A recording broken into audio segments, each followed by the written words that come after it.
পুরুলিয়ায় ৯-০তে জেতার দাবি তোলে গেরুয়া আবির খেলল বিজেপি।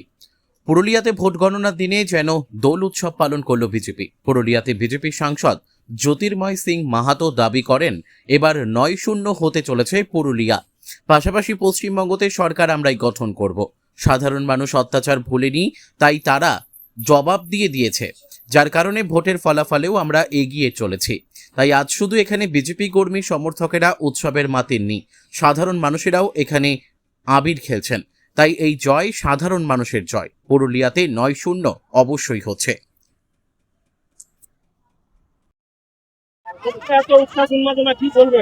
কি বলবো, আপনারা দেখতে পাচ্ছেন তো আমাদের দীর্ঘ 12-15 বছরের যে প্রতীক্ষা আমরা বসে আছি যে পশ্চিমবঙ্গের সরকার পরিবর্তন করতে হবে। মানুষের যে ন্যায্য প্রাপ্য, মানুষ যে খুন হচ্ছে, মানুষ যে চাকরি পাচ্ছে না, মানুষ মেয়েরা ধর্ষণ হচ্ছে, সেটা পরিবর্তন করতে হবে।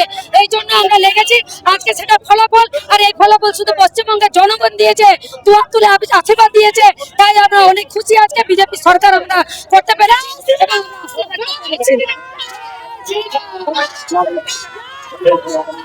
দুলাল কুমার দামোদর মন্ডলদের যে তাদের যে রক্ত ব্যর্থ যাবে না পুরুলিয়াতে, পুরুলিয়ার মানুষ ভুলেনি। ৬ জন আমাদের তরতাজা কার্যকর্তাকে তৃণমূলের গুন্ডা অভিষেক ব্যানার্জির নেতৃত্বে, সেই সময় অভিষেক ব্যানার্জি ছিল পুরুলিয়া জেলার পার্টির অবজারভার ইনচার্জ তৃণমূল কংগ্রেসের, তার নির্দেশে তার নেতৃত্বে হত্যা হয়েছে। ১০০-র উপরে হাফ মার্ডার হয়েছিল পুরুলিয়া জেলাতে, এবং প্রায় ৪,০০০-এর উপরে কার্যকর্তার উপরে আপনার বেহিসাবি কেস দিয়ে দিয়েছিল। ১৩০০-র উপরে জেল যাত্রা করেছে। পুরুলিয়ার মানুষ ভুলেনি।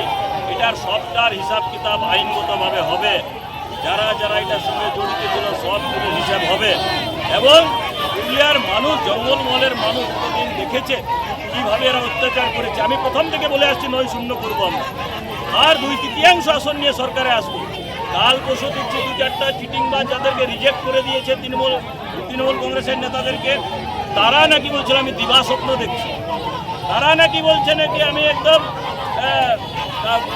অন্যের কথাতে হাওয়াই ভাসছি।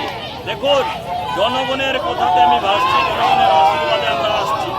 জনগণের রায় আমরা বুঝে গেছি, জনগণ কি চাইছে সেটা আমরা বুঝতে পেরেছি। আর জনগণ মোদিজিকে আশীর্বাদ করেছে। বরাবরই জঙ্গলমহলের মানুষ মোদিজিকে আশীর্বাদ করে এসছে 2018 সাল থেকে।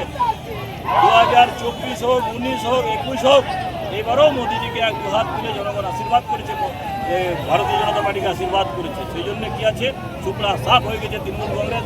এইবারে পতাকা ধরার লোক থাকবে না তৃণমূল কংগ্রেসের, আপনারা দেখে নিন, সব ছেড়ে দেবে সবার তৃণমূল কংগ্রেস।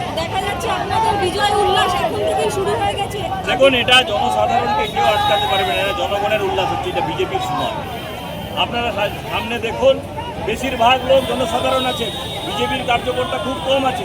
বিজেপিরা আছে, তারা সিস্টেম হয়ে অপেক্ষা করছে সার্টিফিকেট কখন হাতে আসছে, কিন্তু জনসাধারণ আমাদের থেকে এগিয়ে গেছে। আমরা কালকেও দেখেছেন বিজয় উল্লাস হয়েছে। তারা পশ্চিমবাংলার জনসাধারণ বলছে বিজেপি আসছে, বিজেপি জিতছে, মোদী সরকার হচ্ছে। আমরাও বলছি, আর সেটা আপনারা চোখের সামনে দেখতে পাচ্ছেন। 1-1.5 ঘন্টা অপেক্ষা করুন, পুরো ক্লিয়ার হয়ে যাবে।